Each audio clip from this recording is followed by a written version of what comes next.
tones that make the voice purr. Hi, and welcome everybody to the Winner's Circle Sports Betting Channel. Usually I start out by introducing everybody, but Jesse decided he was going to talk first today, and that's okay.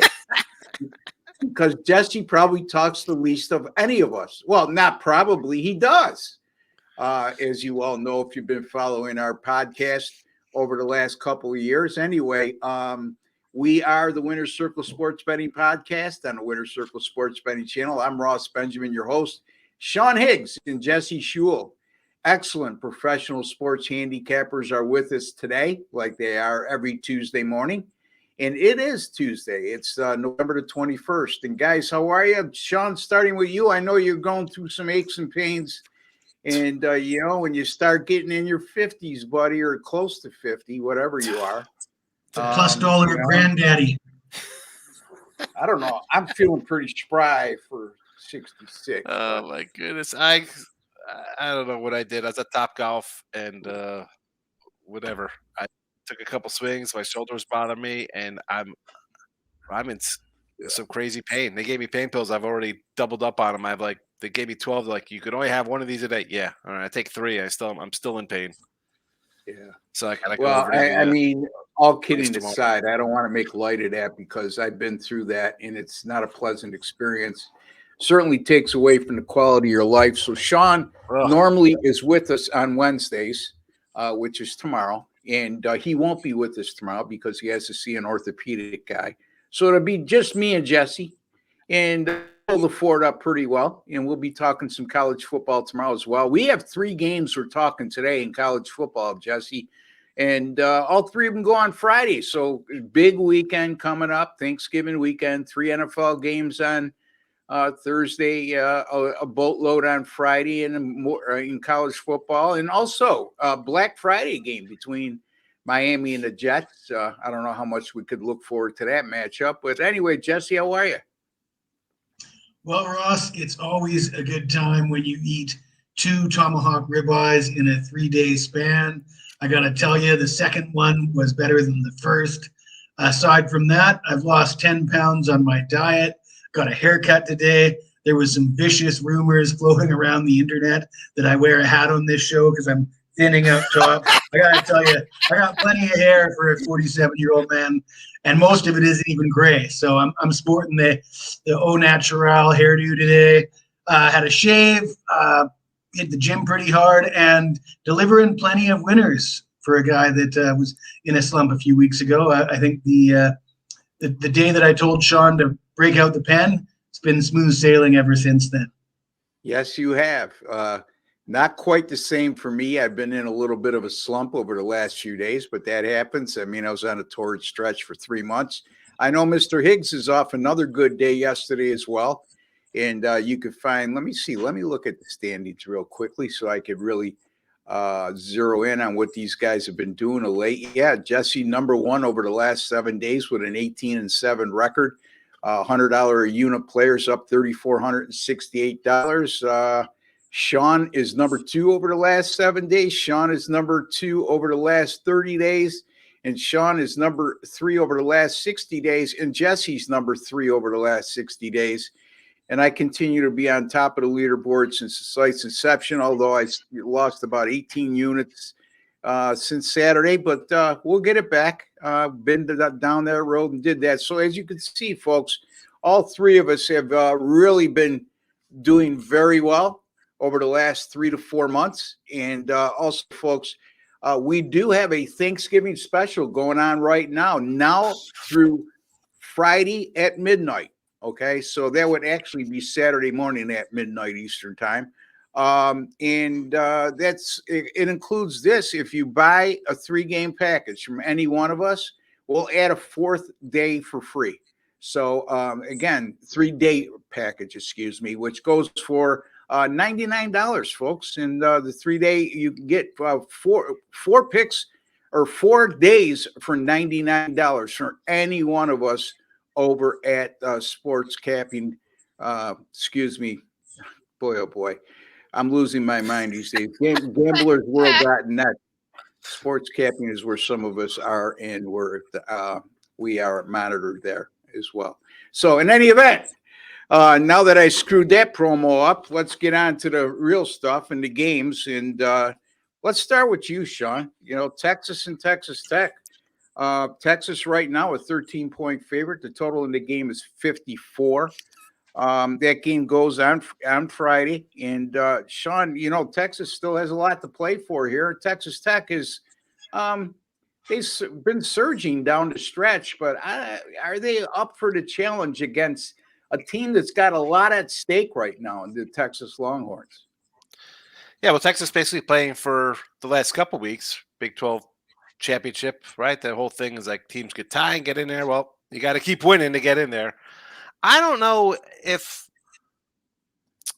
as you mentioned, Texas Tech kind of struggling a little bit, but getting 13 points in this kind of game, it's not a huge rivalry. You know, it's not like the top rivalry between these two, right? Texas Tech and more Baylor, I think, is their top rivals, but still Texas, and they're still top dogs, and they're leaving. I get 13 looks a lot to me. I got Tech, and at first I was like, you know what, I got to look at Texas here, right? Because I look at this offense from Texas Tech in the last 5 games. Once they've topped 24 points, 16, 14, 21. Not a lot of points put up. And Texas had their quarterback problems, and they're kind of not sleepwalking, but going through the motions. What do you want to, 33-30, 29-26, not really putting teams away. So I don't think they're going to put this team away. This is Texas Tech's last shot at knocking off the big guys out of the conference before they leave to go to the SEC. You're going to get a full blown attack, you know, like you're going to pull out all the stops. The coach basically said that, you know, Texas wasn't anything special like early in the year. There's plenty of bulletin board material. Last 3 games here, Texas Tech won last year in overtime.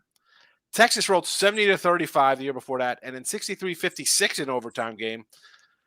Again, different kind of squad. It's not a high-flying Texas Tech offense, but all things considered, everything around it with its Texas last big hurrah here in the Big 12, I'm going to put a little extra juice in the Texas Tech pot here and take the 13 points. They can kind of keep it close, keep it within a touchdown or so.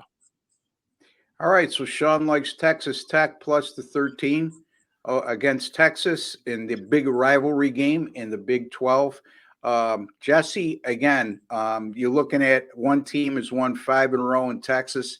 They're sitting at 10-1 with the win.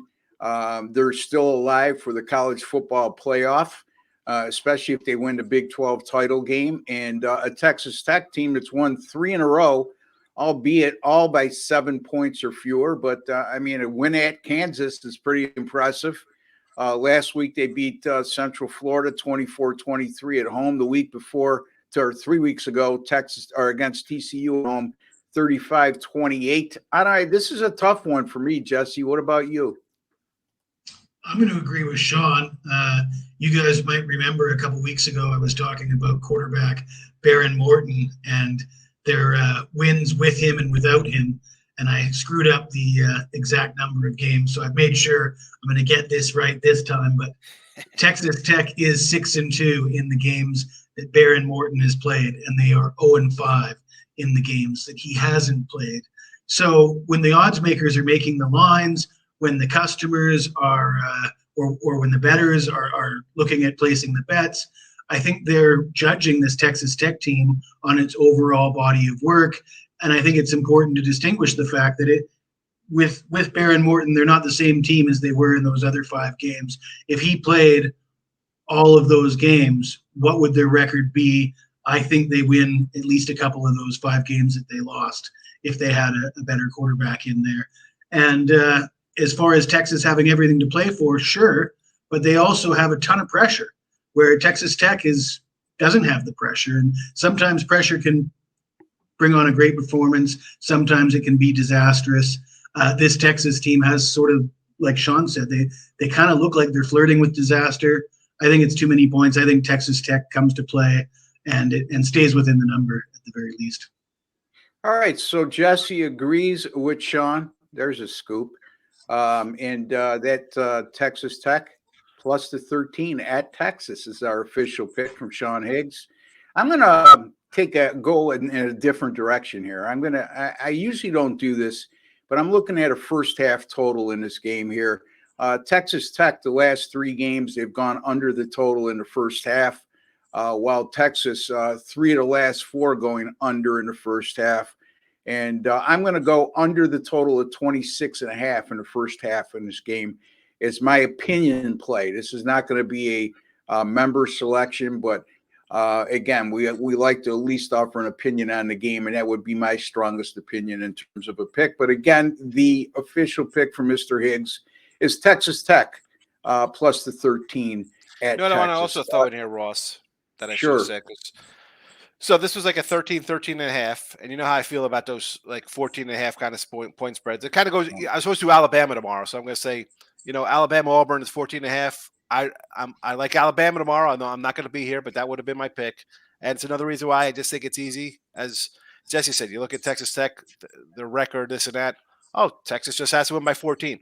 Stupid. I know. That's the way I look at things. I think the public looks at something at a 6.5, like they just got to win by a touchdown. They just got to win by a field goal. They just got to win by 2 touchdowns. I think opposite of that. So that's why I like a little bit of Texas Tech there as well. And again, for tomorrow, Alabama. Don't be scared of that 14.5. Lay it. Maybe Alabama national champs this year. How about that? Yeah, it seems like that's a short line for Alabama, because Auburn's coming up. They just got beat up by New Mexico State at home by 21. I know it's a rivalry game, and I know Auburn earlier in the year gave Georgia all they could handle before losing by 7. Doesn't it? It doesn't seem like a shallow line to you at 14.5, or? I think Auburn's got some serious problems, and just because you beat Arkansas the week before that, I mean, other than that, they haven't really beat anybody. It's not a good team. I mean, let's go back to the Cal game with this team. I mean, they're not offensively they sure good. lost that game. They had one good offensive performance versus a real team. I mean, I don't want to talk about Sam. It's Samford is not Stanford. It's Samford.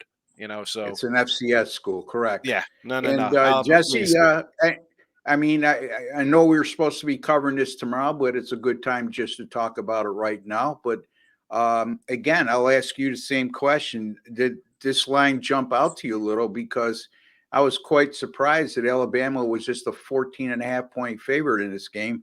I thought it would be somewhere in the 17 to 17.5 range. But again, I guess the sports books are the odds makers are giving Auburn respect from the standpoint it's a rivalry game.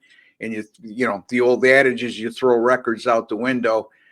You could throw records out the window, but you can't throw performances out the window. And they lost, like I said, last week to New Mexico State. They've been listless for the majority of the year, like Sean alluded to, offensively. What's your take on that, Jesse?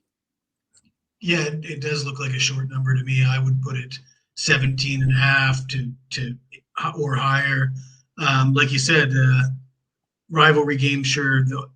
The Iron Bowl has seen plenty of close games, but this Auburn team just appears to be, the state of the program is concerning right now, and they don't look like the kind of team that can bounce back from what they did last week. And that wasn't an isolated incident either. Really, for the majority of this season, they've looked pretty bad. And Alabama is peaking at the right time. You look at what Georgia did last week, and don't kid yourself, Nick Saban wants to keep pace with Georgia. And that big win for Georgia is a statement. I think Saban wants a statement of his own here. He wants to win this game by 20 plus, and he should have the tools to do it the way Jalen Milroe is playing. And Ross, who would have figured that Milroe would have taken off like this? I mean, where did that come from, and how could you possibly? Well, you figured it, and I still, I did bash the kid a bit. And to his credit, look, the kid has improved every week. It's steadily improved to the point now, like he's looking like a bona fide top 10 quarterback in college football. I didn't see that coming. You certainly did, and hats off to you. Now, I sent you all those stars in the bag. I want you to take another one out of the bag and put it on your forehead, and then send a couple of those to Sean, because he feels neglected, man. Now he's taking off tomorrow. He's got a hurt shoulder. I think we should put a star on his forehead before he goes to the doctor tomorrow. Poor Sean. Is he getting lonely over there up at the top of the leaderboards? Yeah. I know that feeling, by the way. Jess mentioned his nice hair. I can't even shave, so by Friday's show, I'm going to look like a hobo with like my hair growing in. I'm not going to be able to shave. There'll be no glossy head to be made fun of. Yeah, we could shine that, baby. Anyway, Sean, again, over at gamblersworld.net, you've been doing awfully well, like I just alluded to prior to this. And tell the folks what you may have coming up. I know you like to post early, so as opposed to maybe, I know me, possibly Jesse, you might have a lot to talk about. What you got on the schedule coming up this week? Yeah, I got I got Thanksgiving games already posted. Friday NFL's already posted. Games already up for Sunday and Saturday college football. College hoops, I do the night before. I do put those up the night before. Can't get too far out with college basketball. There's no lines, but yeah, I had a good night last night. College basketball, on 4-1 college basketball. I had a hockey winner. So NBA, we'll see if I can find anything. Who knows? You know, I do add hockey and NBA, but basically college hoops, I'll always have a couple a day, and I'm still trucking along in college and NFL football, so that's where I'm going to concentrate at least for another one more week here with college football, and then it's going to get a little more selective and dive right into college hoops and some NBA and ice. There you go. And yeah, again, folks, don't forget the Thanksgiving special over at gamblersworld.net. You get a 3-day, when you buy, I should say, a 3-day package, you're going to get the 4th day for free. So you can't beat that. And that goes for Sean, $99. Add that 4th day for free. Get started tonight, and you'll be good Tuesday, Wednesday, Thursday, and Friday. Plenty of action coming up. Couple college football games today. Plenty of college basketball, the NBA, some more NBA and college basketball tomorrow, and then we get into the Thanksgiving Day parade on Thursday and Friday with a ton of college football in the NFL. Jesse, let's look at your game, my friend, and that is the contest between UTSA and Tulane. And this is a real good one, and I don't think people realize how good teams these are. UTSA, they underachieved a little bit to start the year, Jesse, but they've really come on, especially since Frank Harris has got healthy and come back full time. It's a whole different offense now for UTSA. And Tulane, once again, they're right there in contention for a New Year's 6 bowl game. So what's your take on this one, Jesse? Tulane -3 and 51.5. Well, Ross, similar to the Texas Tech situation, I mentioned the record with Baron Morton. And, UTSA got off to a slow start the first 4 games, but Harris was likely banged up right from the get-go. And then they had to pull him for a couple games. He missed some time. But ever since he's been back and healthy, they've rattled off 7 straight wins. They've averaged 41 points per game during that span. And they have a very efficient offense. They don't rely on big plays. They just sort of methodically work their way downfield. They score plenty of points. They give up a fair bit of points as well. And for that reason, I'm going to look at the total here. And one of the things I found most interesting about this game is you wonder how they're going to attack each other. And I looked at the statistics for how they defend the run. Well, Tulane, number 1 in the American against the run. They're only giving up 78 yards per game on the ground, and they've limited opponents to 2.8 yards per carry. And that tells me if you're UTSA, you better come in and throw the ball early and often. Thing is, same goes for Tulane. UTSA is right up there against the run as well. They're allowing 129 yards per game on 3.6 yards per carry. 3.6 yards per carry is still a pretty decent number in a conference that is known for its offense. And you look at the pass. How do these teams defend the pass? Well, UTSA is ranked 8th in the conference versus the pass. They're giving up 241 passing yards per game. Surprisingly, Tulane, the conference leader, ranks 11th in the conference against the pass, giving up 246 yards per game. So 2 teams that are a lot better defending the run than the pass. And you got these 2 quarterbacks, Pratt versus Harris, both studs, both plenty of experience. I expect it to be an offensive battle with more passing offense versus running. So we're going to take the over 51.5 in this game. Yeah, and you make a compelling case, and you got two real good quarterbacks going here, and both are balanced offensively, so they could run and pass the ball with efficiency. And also the fact, here's the thing with Tulane. They're 10-1. Their only loss was in game 2, and that was at home against Ole Miss, Jesse. We remember that game because I do anyway, because I had Tulane in that contest, and they had scratched Pratt prior to kickoff, and they went with their backup quarterback. They lose the game 37-20, which is a deceiving final score because that was a 23-20 game with less than 3 minutes to play. Defensive touchdown and then a short field because they went for it on 4th down and didn't make it at desperation time. So that was a much, much closer game than people realize. And this is a really good Tulane team, although of late, I mean, they won by 2 against Tulsa as a 24-point favorite. They only win by 3 against East Carolina as a 17-point favorite. They only win by 2 against Rice as a 10-point favorite. They win by 7 against North Texas as a 20.5-point favorite. So, I mean, it's not like they're blowing teams away. Yes, they're coming off a 24-8 win at Florida Atlantic last week, but it's not like they were great in that game. They only had 339 yards of offense in that contest. Sean, what's your take on this one? I want to take the Roadrunners, but I know their coach has been flirting with A&M a little bit. I mean, I was reading an article like he was like taking pictures with some of the guys, like this is his last kind of game, and he'll roll out of here after, not stick around for bowl games. So, part of me wants to take them, right? Because it's a short line versus a ranked team. But is the coach already checked out and like, whatever we got here, I don't know. I mean, maybe the over could be a play. Maybe the team just putzes out and they get blown out, or best case, it's just a kind of wild back and forth game and Tulane pulls away. I'm going to go Jesse on the over here. I don't know. It's tough I want to take San Antonio. I just can't. The stuff outside off the field is worrisome to me there. Yeah, I get that. But it's nothing an FC or FBS program that's not in the Power 5 conference isn't used to. Let's face it. I mean, when you take a job, they just kind of stepped up to a better conference, and he's been a good coach, right? They won. Yeah, Jeff Traylor's been excellent. He's turned the whole program around.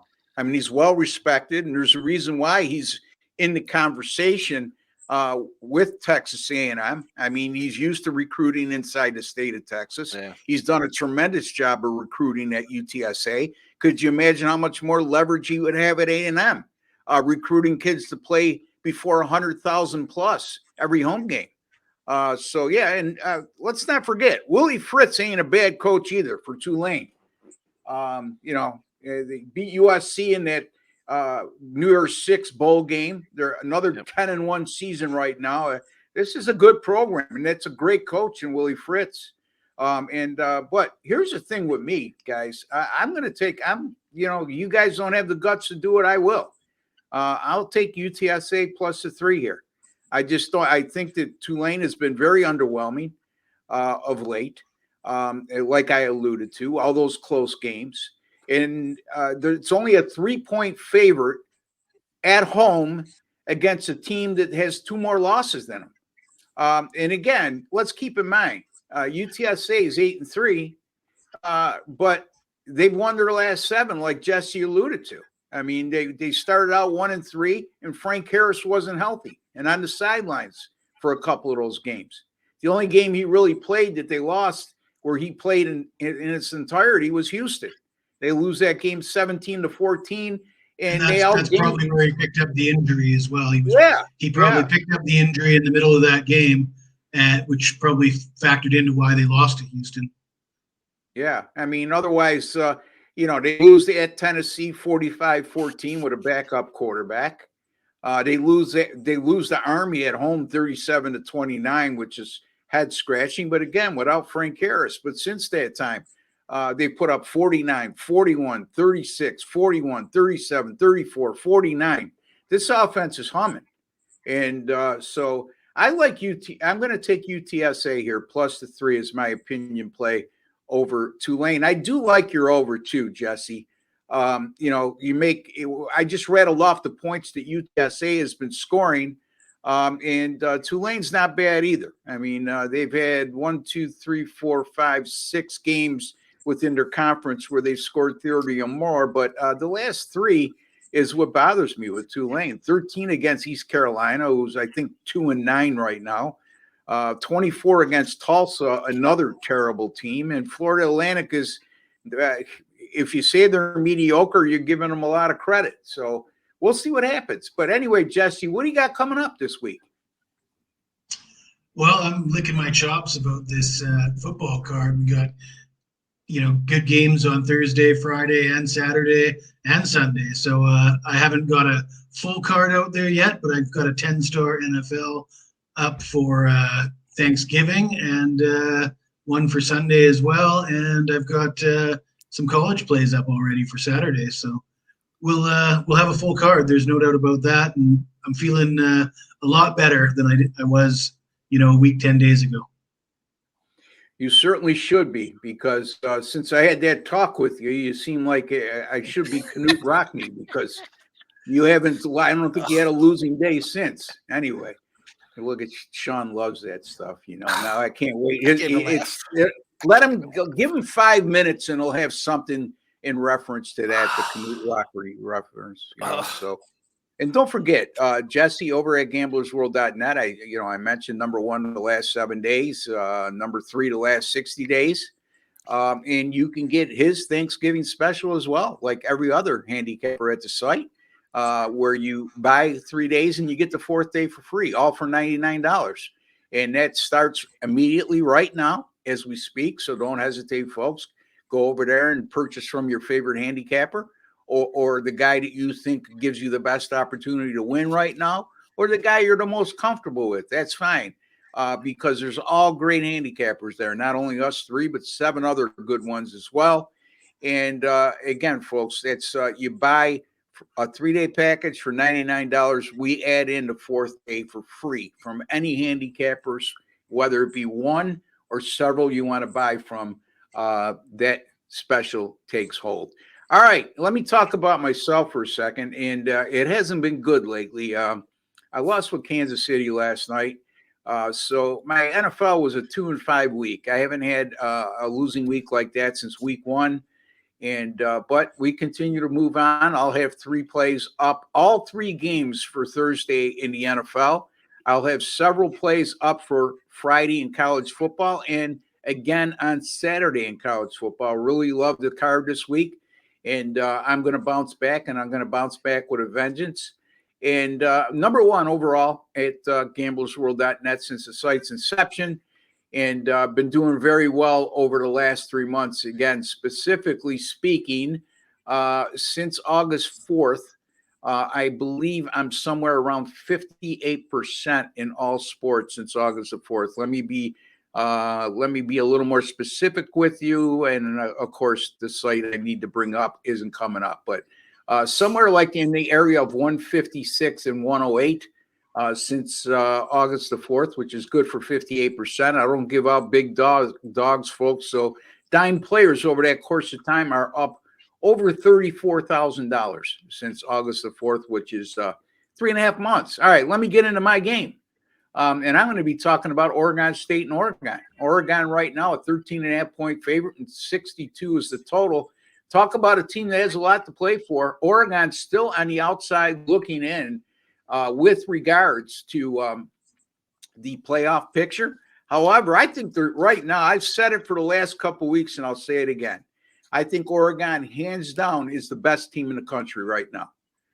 That's my take, and USCC fans can come out of the woodwork and start bashing me with Georgia and Alabama. That's okay, because I think those 2 teams are very good as well and well-deserving of being in the playoff. And that very well may happen, especially if Alabama beats Georgia in the SEC title game.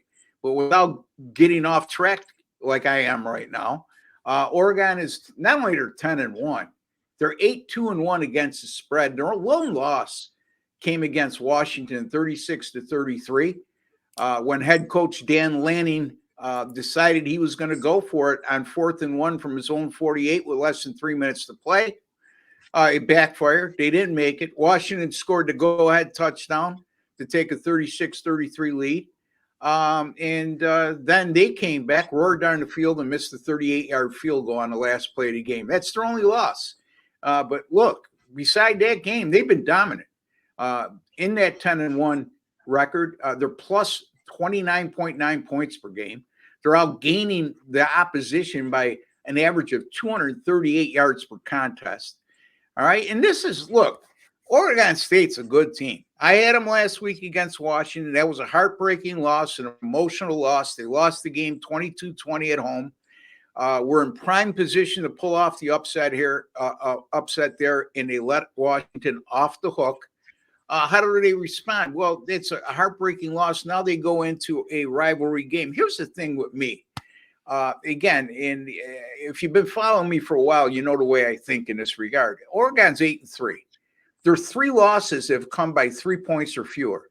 They're playing in a rivalry game, in-state rivalry game, bitter rivalry, and they're only they're a 13.5-point underdog. I shouldn't say only. They're 13.5-point underdog, which just seems rather high considering all 3 of their losses this year against quality competition all came by 3 points or fewer. And don't forget, Oregon has revenge going into this game. They lost last year at Oregon State 38-34.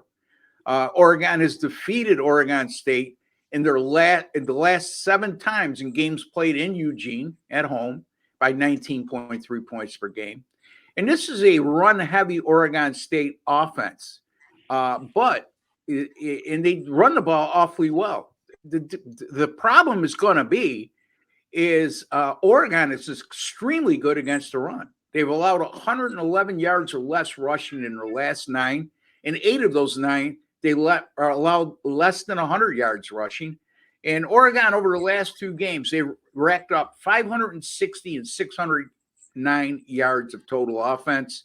And since last year, when Oregon has 525 yards or more in each of their last 2 games, they've gone 10-1 against the spread and won by 23.9 points per game. I just think this is a heavy line. I think Oregon has way too much to play for.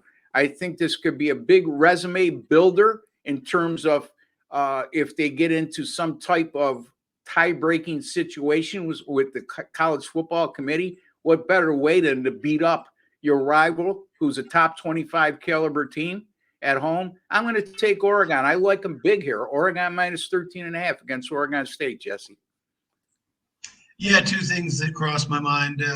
Pretty difficult to come back from that loss to Washington at home, kind of a soul-crushing loss. And I know it's a rivalry game, and you should be up for a rivalry game, but that loss is going to take a lot of wind out of the sails. And the other thing is, we saw this Oregon team handle Utah quite easily, and that Utah team's a big physical team that plays strong defense, runs the ball, sort of similar to this Oregon State team. And that might not bode so well for the Beavers in Eugene. And I agree with you. I think this has blowout written all over it, even though the line looks enormous given the 2 teams' resumes. But I wouldn't bet against Oregon in this spot. Boy, oh boy, Sean, I don't know how you cannot give the Heisman Trophy to Bo Nix. What a season this kid's had. He was one, I could tell you right now, when Chip used to do the shows with me a couple years ago, we used to lambaste him when he was at Auburn. We thought he was too much of his father played at Auburn. They made too much of it. He was overrated. And boy, oh boy, since he's gone to Oregon and playing in that system, it's fit like a glove, and he's been tremendous. And I got to believe that the difference in the quarterback play here is also going to be a determining factor. Now, DJU has played very well since coming over from Clemson for Oregon State, but to me, he's not nearly in the class as Bo Nix right now in the way he's playing. Agreed. And the Heisman thing, if we're looking at Daniels from LSU just had a insane Yeah. season. But you get a loss, you're automatically out of it, apparently, in college football. So, but you can't knock his season. He's been fabulous here. And yeah, DJU, I mean, we've seen him be poor at Clemson. Well, but like Jesse said here, this is a spot you have Oregon State off a tough loss. Granted, it's a rivalry game. It's a game that you actually won last year. You won at home. You've actually won 2 of the last 3 because the last 2 at home you've won, and this would be the 4th game here in Oregon. And last year, the last time they played Oregon, it was a 10-point game, whatever, kind of close. But with everything Oregon's got, if they're going to, you talk about the loss against Washington, how they lost that game. They're not going to pull any punches here. Right? They get right up on teams. I think this is you hate using the terms like statement games, but let's be honest. You got a Pac-12 championship game next week. You can't overlook a rivalry, and yeah, it'll be this, but it's a revenge spot for you. You have a Pac-12 championship, on the horizon, a playoff berth possibly. I mean, the coach, I like the coach. I mean, Dan Lanning's a great coach. And the big thing about Oregon, Sean, is I think defensively they're a lot better than people give them credit for. Because they make a little bit. It's like when you're playing USC. It's like, who's the team's going to make a stop? Like, they're going to make a stop. Oregon State's a great team, and that's what you want to play them when they're dogs. But I know in this spot, I know it's 13.5, and it's kind of like, oh, they just got win by 2 touchdowns. I don't know. I mean, I've been high on Oregon a lot this year, but why isn't this game 45-24? Yeah, and damn well, Jesse, if they got an opportunity to run it up, if they're going to run it up against anybody intentionally, it'll be their rival, Oregon State. Not only that, I think they're in desperate need of style points right now, because if they blow out Oregon State and then beat Washington in the Pac-12 title game, that's assuming Washington goes into that game undefeated as well, you'd be hard-pressed to leave them out of the 14 playoff. Agree or no? Yeah, I was going to say the same thing about the style points, but I think we could probably all agree that they shouldn't.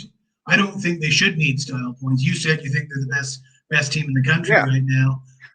I don't know if I would quite take it that far. I would say they might be the best team in the country right now. They're certainly in that caliber, and if they win the Pac-12 championship, I think they're a playoff team guaranteed for me. But I've seen what the committee likes to do to Pac-12 teams, and I've seen how much the committee wants to have 2 SEC teams in the playoffs. So yeah, I agree. I think they do need style points, and they would be foolish to think that they don't. And yeah, they do need to make a statement here, and I think they've proven time and time again that they can and will blow teams out on their home field. I expect that here in this game. Yeah, I don't know. Jesse, I think they're the best team in the country. That's just from my eye test, and that's my opinion. Unfortunately, I don't get a vote in the college football playoff. So that's why I'm saying, like you just touched upon as well, and you reiterated just what I was saying is, style points are going to be important here. And not only do they need to win this game to stay alive, they need to win it big. And I mean, look at if Georgia was, you got to believe Georgia's going to crush Georgia Tech this week, or at least beat them. Okay, that's a given. Alabama should, by all accounts, and Sean has alluded to this already with his pick, defeat a undermanned Auburn team when it comes to that matchup. Now you're looking at Alabama and Georgia in the college football playoff. I think that Oregon, if they win out, they're going to be a big, big fan of Georgia in that SEC title game. Because if Alabama wins that game, rest assured, guys, Alabama and Georgia is going to be in. Okay. Now, here's the other part of the equation, and we'll move on. We need to close up shop here. Florida State, now without Jordan Travis, they're only a 6-point favorite at Florida this week. That line speaks volumes. How much, in your opinion, does the fact that they're not playing with a backup quarterback, even if they were to win out, how much do they account for that? Or do they just say, okay, look, they're undefeated, we can't not leave them out and take a one-loss team? I mean, Jesse, your thoughts, and then we'll call it a day. Well, Cardale Jones, right? we've seen the history on this. Ohio State, Yep. Cardale Jones. Yeah, I think there'd be a lot of people up in arms if they tried to leave Florida State out, if Florida State wins out. Yeah. And I think it would be a mistake to suggest that this backup at Florida State can't play. I mean, he's been with the program for 5 years now, been part of the team. He's obviously, practiced with the offense many, many times. He looked good against, a Division II school, but can this guy play? I mean, he's got all the weapons. He's got those big athletic receivers, a great offensive line. I mean, this guy could be Cardale Jones all over again. I wouldn't bet against that myself. And keep in mind, Florida's going to have a backup quarterback too, and he's a freshman. Yeah. I think it's going to come down to how this game plays out score-wise. Talk about style points. Like, what is this score going to be? Is it going to be a close game? What's the ACC championship going to be? This isn't like an NCAA tournament. Going to be like, well, we're going to take them off the 3 line and put them on a 5 line because they're missing a guy. Because there's no extra game, where a team could win a game and then go on. I think they're going to look at it like they'll keep them close to see how this kid performs the next 2 weeks. But if they're playing in some kind of 1-score game, I think they'll bypass them. I really do. Which is wrong. I mean, you're undefeated out of the ACC. You should get in there.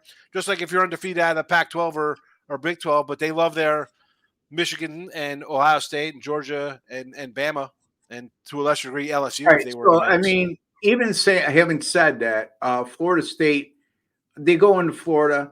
And like Jesse just pointed out, they're playing with a backup freshman quarterback as well. True freshman too, I think he is, right, Jesse? Or is he a red shirt? I thought he was a true freshman. I can't comment on anyway. A freshman quarterback, an inexperienced quarterback, let's say.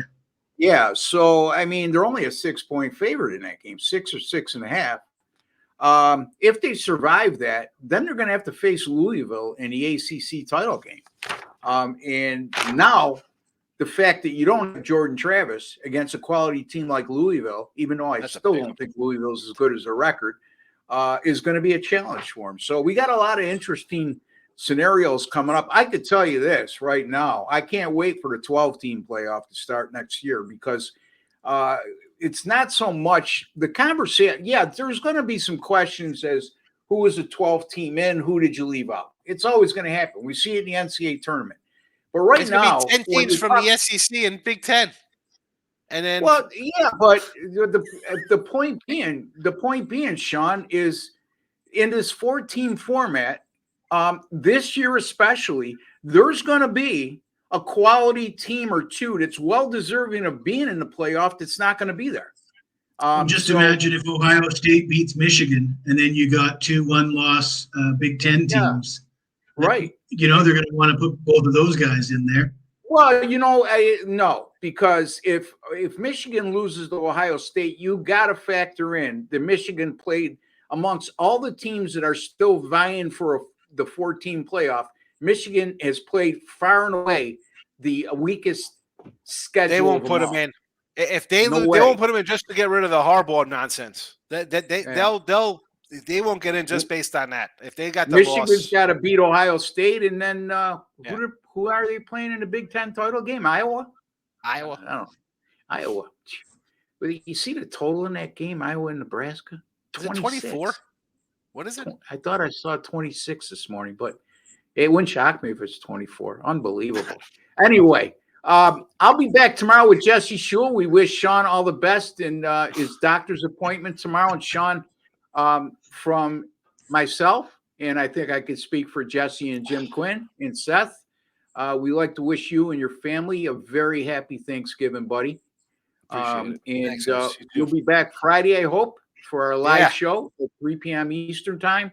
I'll be back later this afternoon with Mr. Chip Chirimbus and Paul Bovey. We'll be talking the 3 NFL games. We covered the 3 in the on Thanksgiving Day yesterday. If you missed that, you can get it on our archives right over at our Winner Circle Sports Betting channel. By the way, folks, if you have not subscribed to our YouTube channel, please take a second and do so. It costs you absolutely nothing. If you're on your PC, you'll see a WC logo in the bottom right-hand corner of your screen. Just click on that. That'll get you subscribed.